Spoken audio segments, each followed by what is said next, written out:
And here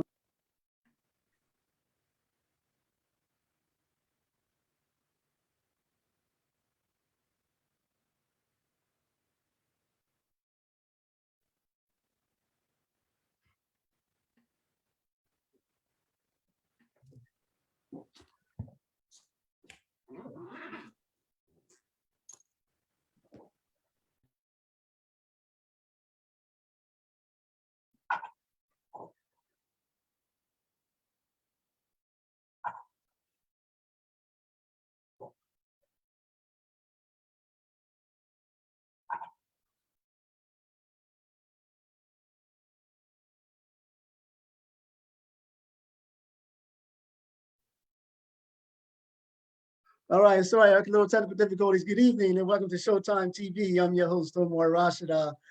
This evening, January the 11th, 2022, I'd like to say Happy New Year. This is the first show for 2022. I have two awesome guests, the filmmakers, they're famous actors and directors and producers, and I'm just so awesome and happy to join these two distinguished guests. I have a social professor from University of Nebraska, Professor Dreher, and we have producer, filmmaker, Mr. Glenn Bruce. Everyone, good evening, and thank you for joining in.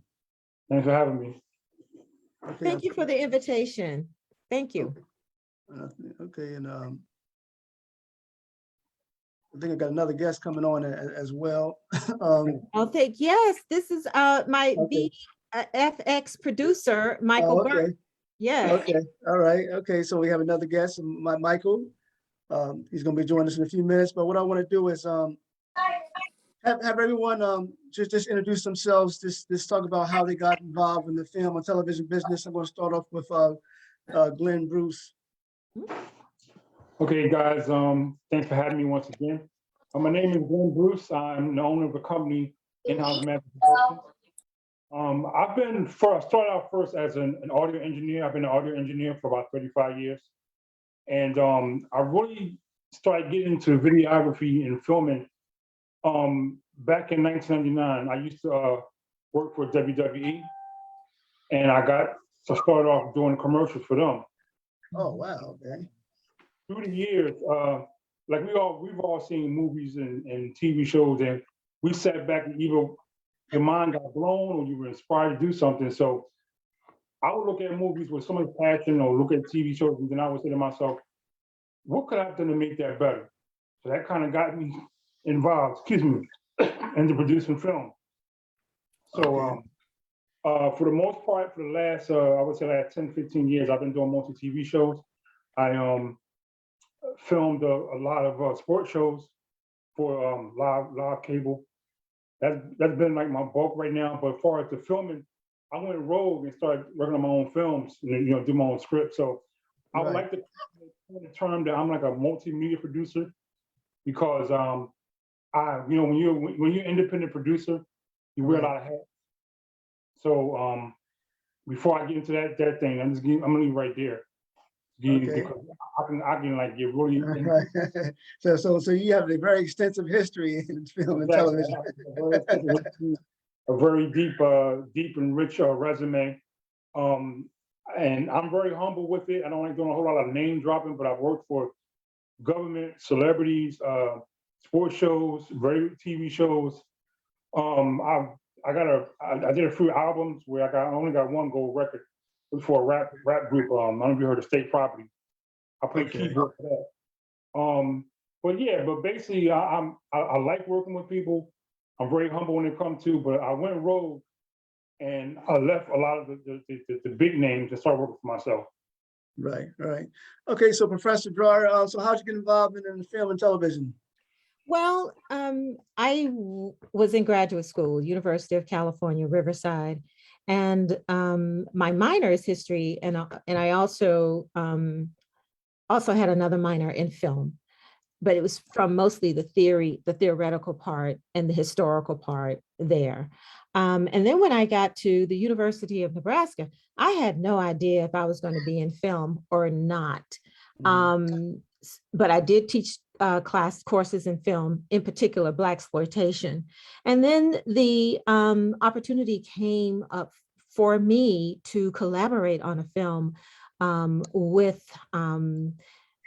a VFX animator, Michael Burton, who came on earlier. That is what he does. And from the historian William Griffith Thomas III. And so the rest is history. And the films that I have directed and co-written on are taken from Will Thomas's book, A Question of Freedom. The families who challenged slavery from the nation's founding to the Civil War. So this is from where all of the, I put flesh onto the history to make these stories. So that's how I got into it, right here in Lincoln, Nebraska, right? Because our general knowledge of how we get into film is right in LA, New York, and now Atlanta, correct? Yes. So we're right here in Lincoln, Nebraska, and I have a fabulous team and production crew. Okay, I want to stay with you, Professor Dreher, and then you too, Glenn. In terms of your genres, do you prefer comedy? You prefer drama, thriller, action, combination of all? What's your favorite? Yeah, it's a combination of all. I don't care for psychological thrillers because they mess with my mind. I don't like that. I really enjoy murder. I love it. I love the process that detectives and forensic specialists have to go through to put pieces together to get this narrative going so they can figure out who did it. So you can imagine, I love CSI, but I just love it. And it's because I'm a researcher, because I have to find pieces of information from here and there and piece it together to put together this narrative. Funny you should mention that, because one of the shows that I watched growing up as a child was Murder, She Wrote. Ooh. And I could never ever find out. I could never figure out the mystery at the end. I mean, if you watch that show, it's 2 points you got to catch it. I've not one time did I ever catch that. I mean, that was an excellent written show, and you got to stay on point with that, because if you don't, you're going to miss it. But that's one thing at the end. I never could find out the mystery. Murder, She Wrote. I mean, I love the show, but I never could figure out who was the bad person. All right, Glenn, go ahead.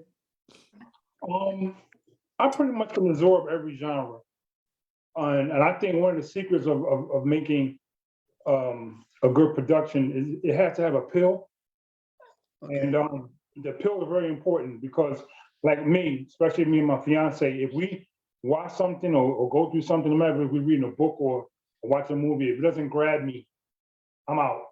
Okay. And I really believe in the appeal, but I'm currently producing a science fiction movie. I don't know if you've seen it, called Blind Fear. And I'm really, no matter what the genre is, as long as it's produced well, it has an appealing concept, I can do anything. Okay. My background is mostly in theater. I did work on some low budget films. So I want to get some filmmaking one-on-one questions out there. First, one of the things that I noticed, film versus theater, or even television and film versus theater, is the scenes. For example, in a play, a scene could be 5, 6, 7, 8, 9, 10 minutes or longer. But when you're watching television and film, it's like 30 seconds, maybe at the most. And I like to know, I mean, I don't know if that's enough to tell what you want to tell in that particular scene, but why are scenes in film and television, that's short? Is it because of the timing, or what is it? Help me out. I think it's depending on the pacing of the storytelling. Okay. Like, for instance, in television, you have the headroom where you can edit, snap here, this and that. Where on stage, which I think is a very good genre, you have to develop the audience's imagination within that one scene. So I think that's like, it's not a blurry line, but I think that's what it is. It's all about the delivery. And I think that the delivery on both genres can be respected in that capacity. Wow. Okay, Professor Dreher, you want to add in? Well, I just think both mediums are different, right? Theater is hot, right? It's hot. I mean, you could do a lot of action in theater that you can't do on film. I mean, if you're flailing your hands and film, it delivers a different kind of message than it does, when it's on stage, right? And depending on the genre within visual culture, say for example, you are in television and you have a 30-minute sitcom, so much of the pacing has to be to get that, that point, that dramatic point at the 15-minute mark, perhaps, and then move it on. And then you have an hour. And of course, that takes a whole different kind of dramatic gesturing there. So it just depends on timing and especially exactly what the director is trying to convey in a particular moment in time in that particular genre, I think. Right. Now, also in film and television, you have wide shots and up close shots. I want to ask, what determines when a wide shot is shot in the scene compared to when a close-up shot is decided? Anyone can. Well, close-up shot is more of a focus. And there's an art form behind that because, in filming, you use such a lens of that, the perfect bokeh and focus on whatever the subject is, the actor is. Like you may get a close-up shot on someone being serious, or sometimes they may discover something. As far as a wide shot, most wide shots kind of set the scene.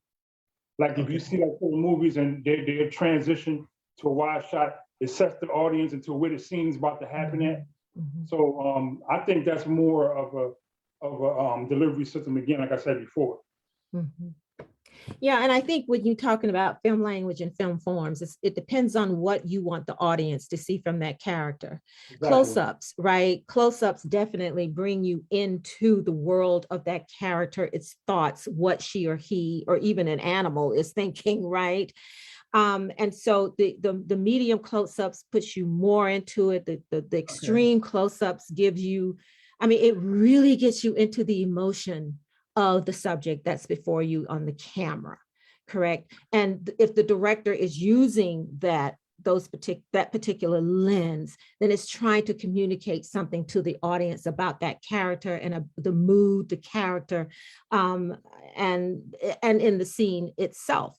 When you have your medium and your long shots and your extreme long shots, you're trying to give depth of field.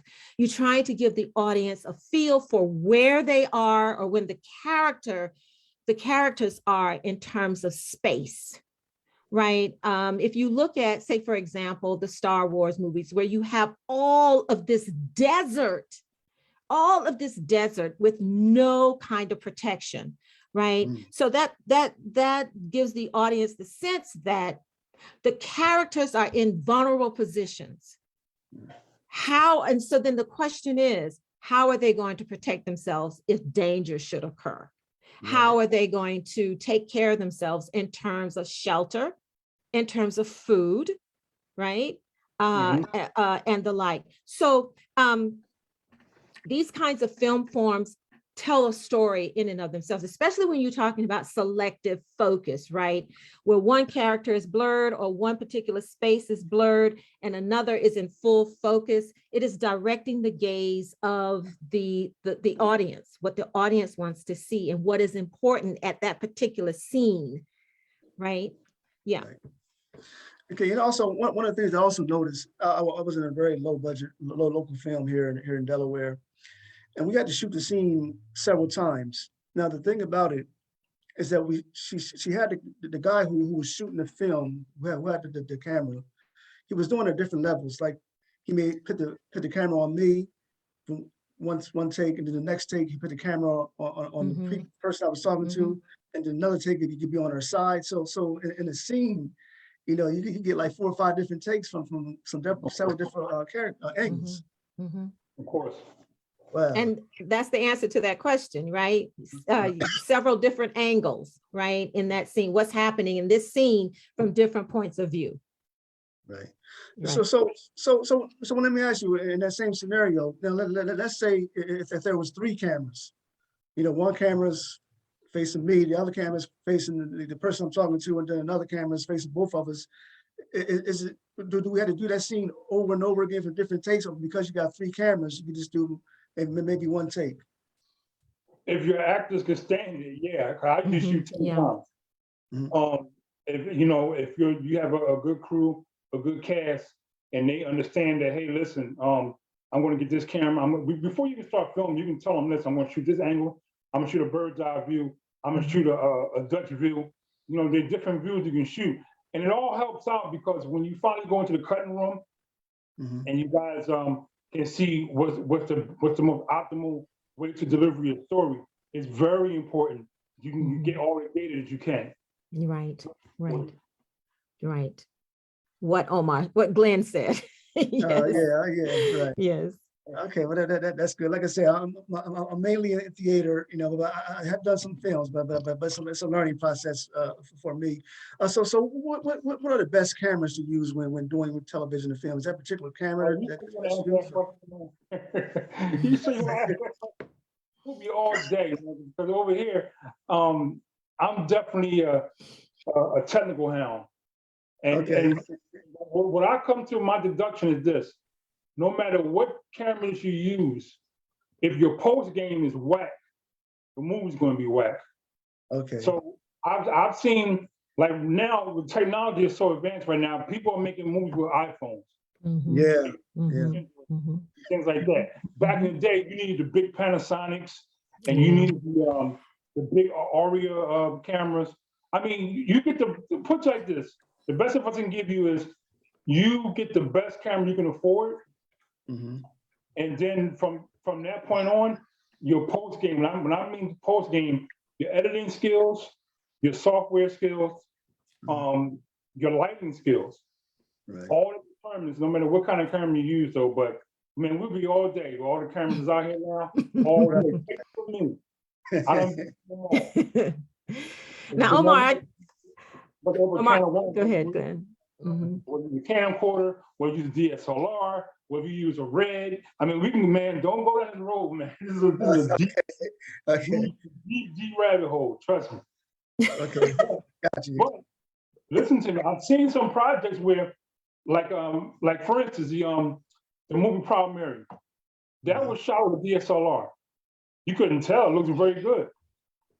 Then you got people like, say, George Lucas and them, they still use the big Panasonic cameras, like $70,000 a piece, you know, and today's technology, you can get some very good results, but it's all about the post game.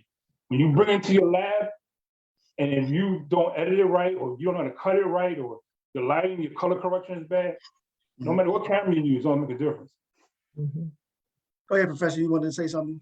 Well, see, Omar, before you have a director. So the crew takes care of all camera directions and the like. You know, when I am writing a script, right, I do give camera directions and character cues, right, where I would like to have a close up here, where I would like for you to, you know, pan the room right there. But the crew, Meadowlark Productions, takes care of that, as well as Michael Burton, who is our producer. Sorry? You can still put on your resume, you're a director of photography, you know what I mean? Okay. So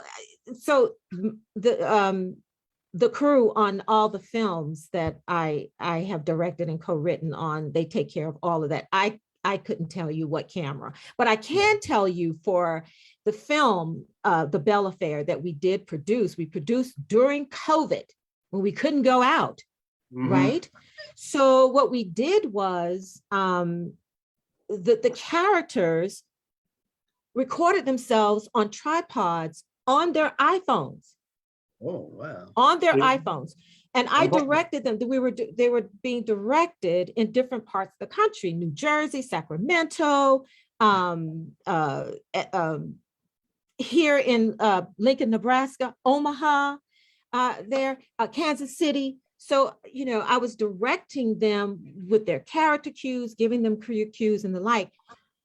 We sent them their costumes and they dressed and they put their iPhones on a tripod and they filmed themselves. And I'd like to show you the trailer if we have some time to see. So you can see how our crew, Metal Lock Productions, and our producer, Michael Burton, went in and just put this thing together. It is awe-inspiring. Nice. Right. Yeah. You know, in theater, one of the things that I've noticed also significant is significant as well in film and television is sounding and enlightening. Oh, yeah. So in film, are scenes usually shot during the day, or is there any circumstances where the scenes are shot at night? Because because of the lack of visibility, for certain areas. So, or is it just pretty much during the daytime, or is it anytime? So talk about sound and lighting for a second. Well, from my experience now with today's technology, you can shoot a day scene and take it to your lab and make it into a night scene. Okay. So, that's pretty much. You had to get up early in the morning or be out here by 6 a.m. to get the best light. It's optimal to have perfect lighting, of course. But with today's not technology and today's lighting kits, now, back in the day, not too long ago, you had to plug the lights, and now they got remote lights where you can put batteries in them and angle them, and they can change colors by remote. So it really doesn't matter. It's all about, like I said, it's all about the contingency of the crew that you're working with. Yes, some people he's correct. Yeah. Some people aren't. So that's the only limit. If you're willing to, like for me, like with me, I do a lot of green screen work. Which is what we did, yes. And if you know, green screen and blue screen been around forever. I'm talking about back in Ray Lewis, back in the 50s. Okay, so of course you want to get optimal light if whatever. If the scene can dictate that, if you get permit for that scene or whatever, fine and well. But it's not like a smothering restriction anymore. No, it's not exactly, because that's exactly what our crew did. Our production crew did, yes. What you're talking about is remote filming, where you can remotely film your actors, even possibly put them into the scene or mask them. Yes. And that's great. I've seen it. That's been around for a few years. There was a company called Movu, whatever. They started doing it with the little teeny cameras and that, but now you can do it now. You can do it with the phones or whatever else, and you can mask it anybody you want. Yeah, so our trailer would show all of that, definitely. Right. That's why I'm hip. That's why I'm really applauding that situation, because unfortunately for me, we do a lot of green screen work because a lot of the scenes I'm developing are huge. Like you said, like how Star Wars was, you get to develop a huge screen where the actors have to be there, or they don't have to be there though, but you have to have a crew that's technically savvy. And most actors, I don't know if you had this problem though, when you talk to the actors, move the phone here or put the light in front of you instead of behind you. Things like that you have to go through, whatever. But the creative process is wonderful now. The technology is just like, yes, it is. Let's say even 10 years ago. Yeah. Yes, and what we achieved during our production is just awesome. The actors were so committed. They did everything. They understood the process, and they did everything that we asked them to do. They followed the character cues. They followed my director's notes. I was directing through table reads, through Zoom, and sometimes I would zoom in with them when they were filming, and I would play their character while they were filming to get, so they would have something to feed off. But they're right there in their apartments or in their bedrooms where they had green screens or sheets set up to form themselves. It was just phenomenal. You made it real. Yes, we made it real. So very possible. Yeah. Right. Look, Lynn, top of the program, I introduced you as a producer. So a two-part question I want to ask. I didn't realize how expensive it is to do a film. So if you can give us like a projected budget of what things actually cost in a film. Because someone like me with theater background, of course, I know you got to pay for the rental, you got to pay the actors, you got to pay for the tech people, but from the filming, it's probably that and more. And what is your role as being a producer in the films? Well, let's start off like this. It's not as intimidating as it used to be. So like you don't need the $1 million budgets. And I'm saying that even with when you see big movies, they hire a whole bunch of people and caterers and things like that. But now you don't really need that much because you can like the professor was saying, you can generate your own scenes. Mhm. That takes a lot. Trust me. That kills the caterer. That kills the driver. I'm serious. That killed the caterer, the driver, the grips, everything. That's a lot removed from the budget. Okay. Another thing too. I would say. I can say, considering what you're paying your actors. Like I usually give a stipend for the actors just to come through or do whatever. Give them a few $100 in there, whatever. Until we negotiate a contract before we go distribution, then we start talking money. But you don't, like I said, depending on the cameras you're using, and depending on, I honestly can say, like I talk to Bill Duke sometimes, and he and I agree. You can honestly make a good movie for less than $10,000 now. I think so. Depending on your subject, depending on your characters, depending on you might do a solo thing like Mike Tyson did, just make one movie with just about him, or you have a few actors that's committed. You'd be surprised how committed some actors would be. Even if you have like a humble salary in the beginning. But I don't think it's very expensive as far as of course you have more money, more budget. That means you can pay for more locations, you can pay for better equipment if you think so. You can pay for time. That's my biggest thing, time. When you pay for people's time, that's very important. Because a lot of people, they still got regular jobs, they still work and do that, but when you put them from their bread and butter, you gotta like compensate for time. Right. So I think that's what most of your budget can go to. Because once you buy the equipment, you own it, you got it. Okay, that's your investment. So you don't have a lot of money. You know, I remember I got two favorite movies. One is Boys in the Hood. The other is Malcolm X. And Spike Lee's movie, Malcolm X. I remember, you know, that movie was so expensive. You had to borrow money from Tracy Chapman, Bill Cosby, I think Prince, and quite a few others. Why is that movie so expensive? Too, though. Yeah, a lot of star power in that movie too. Yeah. Okay, got you. Yeah, like Denzel and I forgot who else was in there though, but you know. Angela Well, Bassett. I think it's my understanding that Warner Brothers, he wanted to extend it, the time, right, to 3 hours. Did he not? And Warner it was Brothers over. It was like 3 hours and 10 minutes, 3 hours and 20 minutes. It was over 3 hours. Yeah. Right. And Warner Brothers, from my understanding, didn't want to continue funding for that. And so therefore Spike did his guerrilla funding and got that movie made. Right. I mean, he did. It was an awesome job. In fact, he was filming in Mecca because, you know, when Denzel took his Hajj. Yes. I mean, I guess that cost some change as well. Yeah. Well, okay. So go ahead, Glenn. I'm sorry. What I was saying briefly, today is like we're living right now in a no excuse era. Okay, as far as budgeting, as far as distribution, as far as whatever. I've seen some whack stuff on Amazon. Amazon takes it. You know what I'm saying? Not to be like, you know, doing a butt. These people put a real effort in and they put it on Amazon and they distribute it. Now Netflix used to be more liberal about that, but Netflix don't let you do it like they used to be because you have to film in a certain codec to submit to Netflix. But you can put anything on, like you can go on Amazon, wait to turn, put it up there, and boom, you know, it's up there. It's different from the way distributors were, like I said, 10, 15 years ago. We had to negotiate with the movie studios, kiss their butt, let them take a big cut out your distribution, and you have to really bow. Now there's no excuse. You can go out there and distribute your own stuff.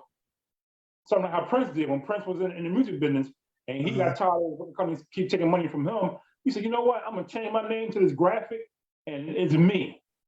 And you knew it, and he retained most of the creative power and the royalty. Same thing now.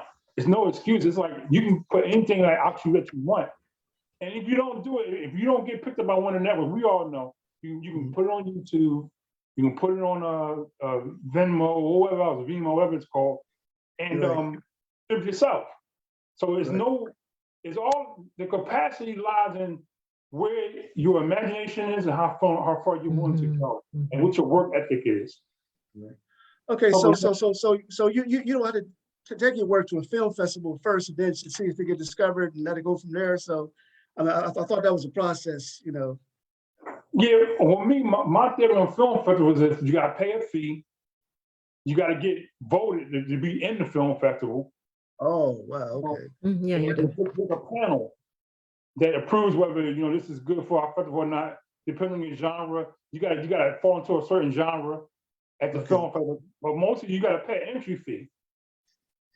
And with Amazon, here's my film. They look at it, okay, buddy, you're on. Much better. And I say it like that because I seen some stuff on Amazon that blew my. Right. Amazon made they actually made this, but they still wear that badge of honor because they actually did it. So I can't hate it for that, Right, definitely. Dr. Dreher, you're a writer, and I remember I'm a playwright as well, right? So I wrote a movie script, not knowing the right format, and I sent it, and he sent it back to me, said I had to do it the right format. So I guess you have to have a certain type of software when you write a movie script, right? For those of you who don't know, like myself, what type of software do you need? Final Draft. Right, okay. Final Draft. But okay, so when I wrote my first play, right, my one-woman show, it wasn't in its proper, and it got accepted as a play lab to the Great Plains Theater Festival. So it was in that, and then later I learned, the correct way to do it. So it's, you learn. Right, yeah, because if it's not the right format, they won't even look at it. Yeah. No, some won't, but the Great Plains Theater Festival did look at mine, and it was not in the right form, but the story was there. Right. The story was there, so it was chosen, and so yeah. Now the University of Nebraska, what do you teach there? I teach film and I teach African American literature. So I just finished last semester. I just finished teaching my Blaxploitation film class, which was just wonderful. And of course, we lost Max Julian, who played the Mac. That was a terrible. And of course, Sidney Poitier. I always lead in teaching Blaxploitation, teaching In the Heat of the Night, to show how that character created that bridge for Blaxploitation to open, right? And then the rest is history there. Yeah, so that's what I teach Black women authors. I'm teaching that this semester, where we're looking at Black women in 19th century, moving through to the Harlem Renaissance. Well, since you talked about Mr. Sidney Poitier, I want to give you two opportunity to share any thoughts that you may have toward this legend, as well as Miss Betty White. Remember watching her in the Golden Girls. Yes. So you two want to say anything about those two great actors and actresses as we continue to move on? Well, what I have to say about Mr. Poitier is this. When he came on screen, my mother just loved him. My daddy loved him. I loved him because he represented what I was seeing in the kind of Black man that I saw in my community. That was it. And also what was spilling over into my living rooms from the civil rights protests. You see Martin Luther King, you see Ralph David Abernathy, you've got Andrew Young in front, right? And so here I was growing up seeing these kinds of men in my community. I grew up with Mr. James L. Solomon, who integrated the University of South Carolina, along with Harvey Gantt. And I cannot remember the other lady's name, but I was right in the seat of that whole civil rights. And here we had Sidney Poitier representing the men in, it was astounding to see that. Mhm. And that kind of masculinity affirmed. That kind of masculinity was being affirmed on screen in celluloid and also as well from the poster stamp of the television. Right. Mhm. Yeah, I believe Sidney Poitier was just electric on screen, in theater and film. Everything that he's done, I watched it with confidence. He was able to fit into serious roles, comedy roles. Some of my favorite movies is like with him, he was in The Heat of the Night. Let's Do It Again with him and Bill Cosby. Yes, yes, yes. And Harry Belafonte. Yes. Exactly. And the delivery was remarkable, especially at the time where it was groundbreaking, breaking and trailblazing at the same time. And despite during that time of all the racism going on and all the opportunities, you had no choice but to watch Sidney Poitier because he did such an excellent job in his presentation, his acting skills. He's definitely gonna be really missed. Right. Yes. Professor Dreher, you mentioned that you're a director. I want you to talk about the significance. Well, for example, when an actor auditions to be in one of your Oh, productions, yes. Many people say they want to be an actor, but they don't understand the commitment that it takes, the time and commitment. And then there are some situations where you cast them and then all of a sudden they leave. And so that puts you in a bond. So what do you expect from your actors and actresses who are involved in your productions? Well, I expect them to, I didn't even think about this because I didn't have this. I didn't have any issue. Okay. I didn't have any issue at all. So I expect them to really understand the story and to understand the importance of enunciation. How many times have you been in a theater and you could not understand what the actor was saying? Right. I for one film, I think it was Tenet, where I went in the theater to see that film starring John David Washington. And I kept leaning over on the edge of my seat, trying to listen, trying to hear, because I couldn't understand. They weren't really saying their word. Well, in my ears. So to really enunciate so that the audience can hear you. And the way that happens is that you say a word over and over, or say a line over and over again. You exaggerate it, you extend it, you say it like a child. You say it, well, how would a cat say it? How would a giant say it? And you just exaggerate it until it becomes a part of your whole system of talking. And then it will come out where the audience can hear it. I think that's important to me, and to really understand the story. And I think that one of the things that really helped our characters to get on board is that our historian, William Thomas, was there to give the whole history, the background of the Bells, their children, the people who helped them. And so they were eager to learn the history. So Will came on board and gave the whole history, and they were all, excited about that. And they also were excited because this is a story that does not give you the usual suspects when it comes to 19th century, telling the story of 19th century enslavement during that time, right? Our usual suspects are what? The ship, the whip, the chain, the auction block, and the like. And our story takes you into those moments in between those horrors, in between those traumas. How did people talk to each other? How did the enslaved talk to each other? How did free Blacks talk to enslaved Blacks? What was the communication? And that's where we take, how did children react to being touched and prodded and probed by an appraiser? So we take you into that. And so it was just a lot that went into getting commitments from our actors. Mm-hmm. And they took it. They took it and they made it their own. Right.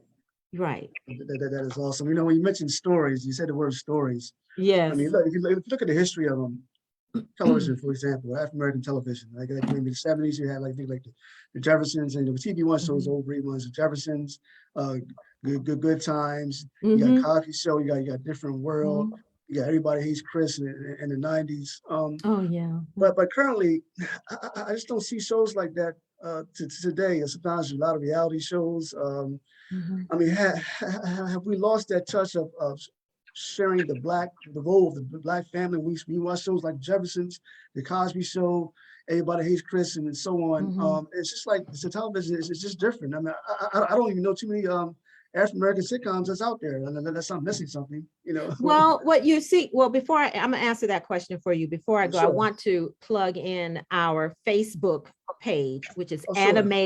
animatinghistory.com. Okay. Okay, so that's where our trailer is. If you know, so we don't get to see tonight, though I hope we get to see the trailer Yeah, tonight. we gonna Yeah, see it. yeah, and then you get to see the characters and how that's yeah. set up there. So let me ask you a question. What is trending now is the girlfriend show, right? You've got Run the World, you have, and just like that, right? You also have, Tyler Perry's vehicle. Yeah. So it's the focus now on the 4 women group, the girlfriend. Okay. Now you will see that a lot. And Claus is another one with Niecy Nash, starring Niecy Nash. So it's this whole ensemble of women now. We're seeing how they're interacting with each other and the kinds of support systems that they give to each other. Mostly revolving around relationships. Insecure just wrapped. Insecure was marvelous. So yeah, that's I find that is what's trending now. Okay, Lynn, your take? Just like how hip hop has transitioned through the years, it could be classified almost as stereotypical.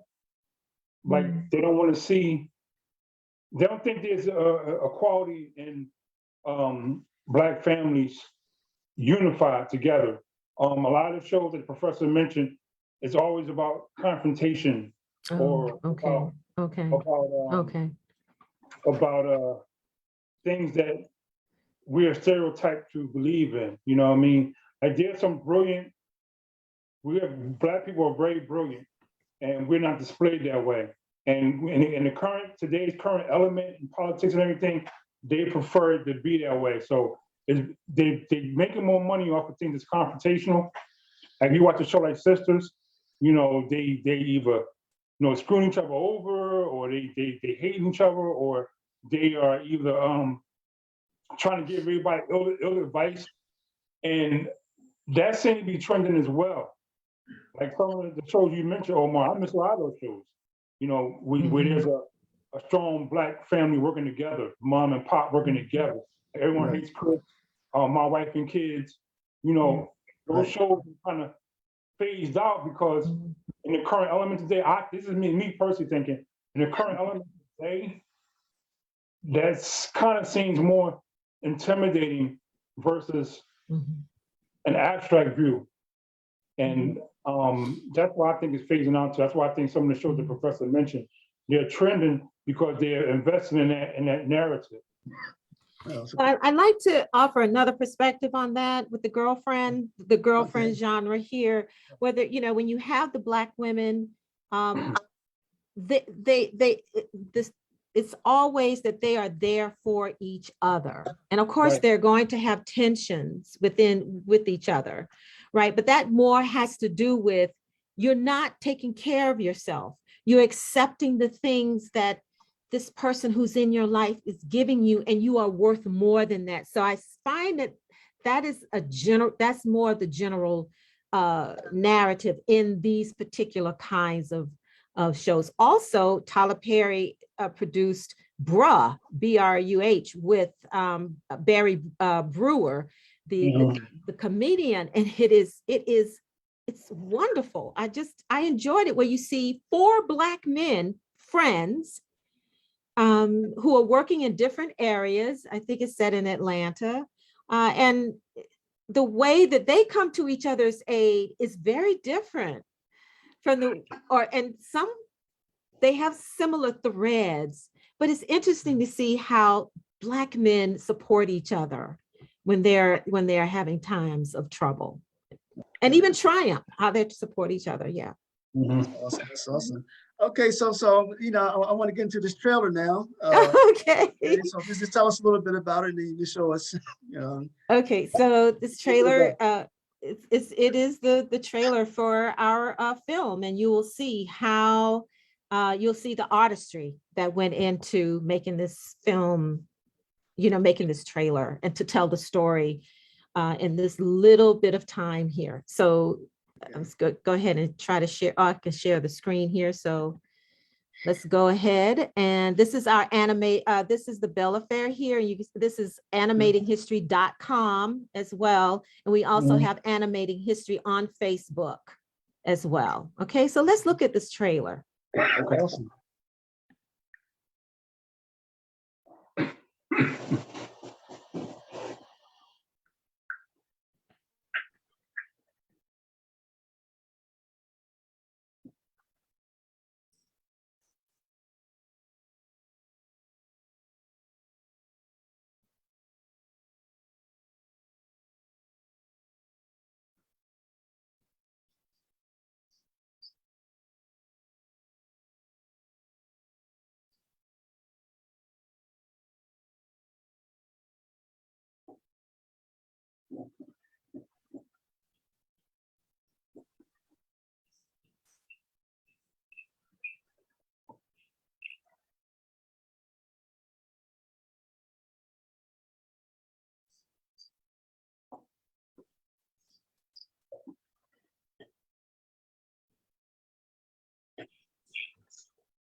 And there you have it. That's awesome. So Yes. one of the things we're living in COVID. So I wanted to ask you too how the COVID affected your film work. But I see a professor that although COVID was here, it didn't stop you. It did not. No, it did not stop us at all. No, we had a wonderful production. I mean, to be blessed with the crew and the production crew that we had, the historian, my producer, it was incredible. It really was. Okay, now where's the film going to be shown? How can people view it? I will get back to you on that with those facts. We're still we're finished. We wrapped. Oh, okay. We scored the film and the like. It's done, and so now we're in this phase, the phase that you just asked. We have submitted to film festivals, and we're waiting to hear back from those. So yes. Okay, awesome. That is so awesome. So Glenn, did the pandemic affect your work in any way? It literally, basically, almost destroyed me. And I can tell you why. First of all, Professor, I want to tell you, I like that trailer. It has a contemporary look to it. It's eye-catching. I understand the technology that I looked at now. I think it's a very good job what they did as far as having the it has like a comic book feel to it at the same time, which makes it contemporary, and I think it's eye-catching. So I think you guys will definitely advance with that, I believe. Oh, thank you. Thank you, Glenn. Yes. Me, I've gone through every emotion with this film I'm working with right now, because the pandemic has affected our locations. It affected political side of things. Who, like, you really get to see who reveal themselves politically. For what I mean, for i.e., vaccination people versus anti-vaxxers. Right. I have people in my cast. Oh my goodness. I have people in my cast that don't want to get vaccinated, versus people that do want to get vaccinated. And like I said, they had an argument all day and night. We got actors who refuse to act because their co-stars are not vaccinated. Oh, wow. I've also, and then every element that falls into the current element today, I've had racism come out. I've had Trumpism come out. I've spent thousands of dollars in getting things together, and we're kind of at a standstill with this one movie because a lot of our scenes require prop interaction. Right. And if one actor doesn't want to work with another actor because they're not vaccinated or vice versa, you know, that's been the hold up with us right now. But, you know, not to mention certain locations are either closed, because we used to shoot at our main stage at Drexel University. And of course they have their COVID protocols. You can't come through, you can't do it, or you don't have X amount of people there. It kind of really got into me right now. So it was so bad. I was thinking about animating my whole movie. Just call everybody do voiceover work over the lines, and I just animate it. I didn't want to do that. That took me another 3-4 years to do that. Wow. So it affected me. It affected me bad. Even with my regular contracts. When I film sports shows and things like that, it's a certain protocol you got to follow. It's been a wreck. Right.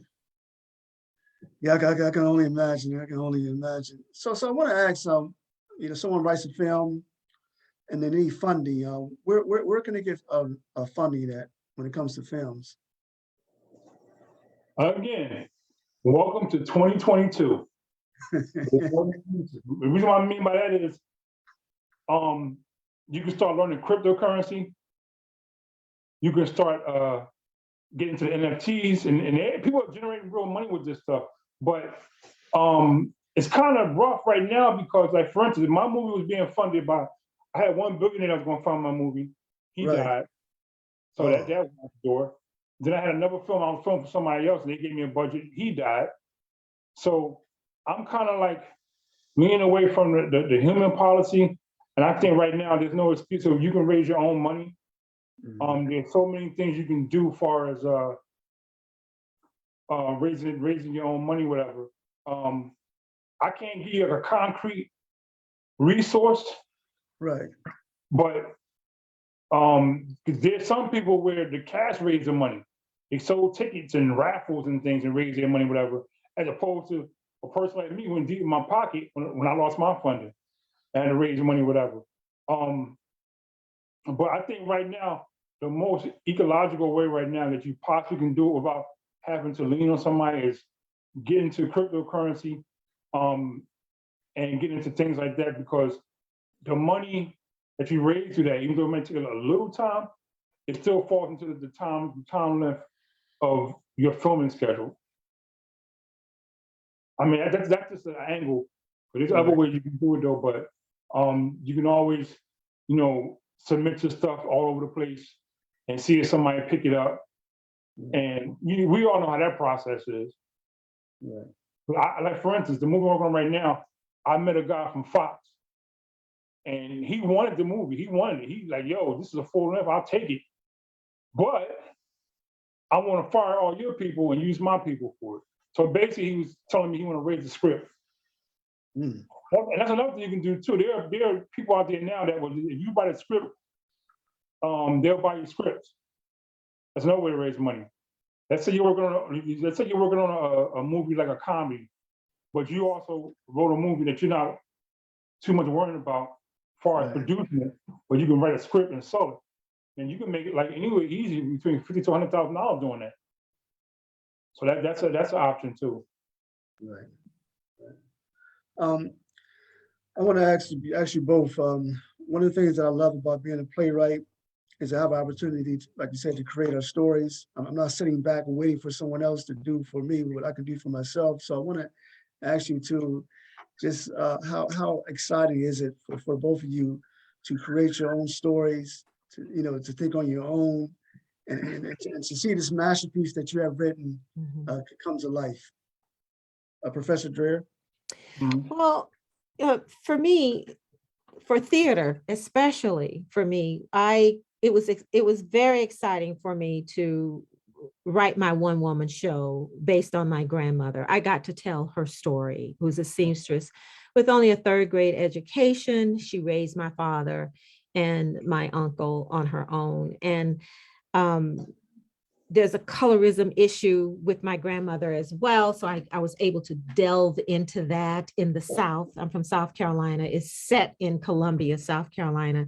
It was so exciting. I wrote it while I was in grad school to give me some respite from grad school. So I wrote it and I finished it in a coffee house.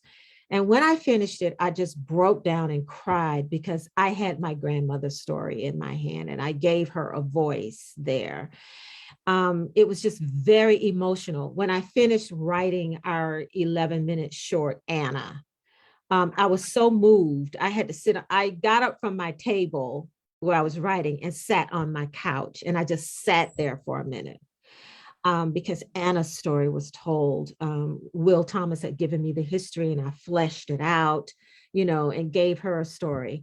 And then with the Bell Affair, oh my God, all of this history, I was just so very excited to create the intimate moments, the moment that you saw, with Mary and Daniel talking to each other. She's about to go to court the next morning, to have her. She says, I can feel it. I can just feel freedom. And to imagine how enslaved people talked about freedom. It was, how can I say, it was a spiritual experience for me. And when I finished writing it, when it was all done, when I finished, I'm a co-writer on it. Will Thomas is the co-writer. So there are two co-writers here. When I finished all of the Bell family, and then when I saw everything together with the legal language, which is what Will contributed to here, and it was all done, it was just, I couldn't do anything else. I just had to take everything off my plate and just stop and just let that happen. To debrief yes, yourself. Yes, definitely. That was fine. It was emotionally, physically draining for you. Yes, and uplifting as and well. rewarding. Yeah. Definitely. Because what you did was you share family history. You share with other family members. So and it's personal. Awesome. Yeah, definitely. Right. Exactly. Yeah. All right, Glenn. You're talking to a poor boy from the projects that took a dream and enhanced on it, studied hard. Everything I've done, I'm self-taught. Because back when I was growing up, we didn't have the money for the school like that. So to get excited when you finally put something together, I think when you put together, the creative process is awesome. And when it finally comes together, it's an exciting thing of accomplishment. No matter if you good or you fail. Okay, it's very exciting when you put it together and this is your vision and you say to yourself, you know what, I did that and I'm excited about it, I'm proud about it, I'm gonna hang this on my shirt. And I don't think there's no other feeling, especially when you're a creative person. And in my capacity, when you have a vision and you can't really express to everybody else and you learn everything yourself, like myself, for instance, and it comes together, it's so exciting, like in my capacity, not to be, putting things on my shoulder. I'm a 3D animator, I'm a music producer, I'm a cameraman, I'm a photographer, I'm a Photoshop guy. I run all these things, and the commitment I put into, and you all to get a result to present, to entertain, or to relate a story. It's no other film out there like it, trust me. Okay, so as we close the program for this evening, I'm gonna give you two an opportunity to say any closing remarks and give your website or email or Facebook page, whatever you want to share with those who are watching. We'll start off with Glenn. Okay, currently I'm working on a movie called Blind Fear. It's a sci-fi horror film. You can see the Facebook page at facebook.com/Blind Fear the movie. It has a diverse cast. It's something that's attacking the genre that's not the typical, and that's the highlight about this movie. We have an awesome cast. I mean diverse. I mean I have every nationality in the film, and a lot of work is going into behind it, whatever. And since it's an independent film, but I'm giving it the big budget look and the big budget soundtrack. And I do everything here. That's why it's called In-House Magic Productions. Everything here. If I can show you, look, I play my music. I do everything. I play everything here. I do all my animation on my computer system and my little cute little mix board. And I've gained the respect of my actors and everything because they, when you do independent movies, they think, okay, well, you want to have one camera, one light bulb swinging from the ceiling, and we won't film. I said, no, if y'all look good, I look good. So I'm really into what I do passionately. I'm very humble with it, but nothing leaves here if it's not right. Nothing. And that's not arrogant speaking. That's just the quality and the belief I have in my cast and my crew. Right. Exactly. Okay, Professor Dreher. Okay, so definitely check out our website, animatedhistory.com. There is Anna, our 11-minute short, which won Best Animation at the New Media Film Festival in 2018. That's in Los Angeles. And so also the Bell Affair, its trailer is on there as well as our cast and crew, and our the credits are there, and also Animating History on Facebook as well. So just stay tuned. And we're moving into working on vignettes of other Black historical figures. Nice. Of the 19th century. Okay, awesome. Yeah. So I'd like to thank everyone for joining in today. Please like, subscribe, and share. Thank you both for being a guest. So we got to keep up the communication, support one another, and I'm looking forward to have you guys again in the future. Thank you so much for the invitation. I'm in the woods, brother. I'm down here in Marshallton, man. Okay. Yeah. All right, got you, buddy. All right. All right, thank you, everybody. Stay safe. Thank you. You as well. All right, Thank Bye. you for having me.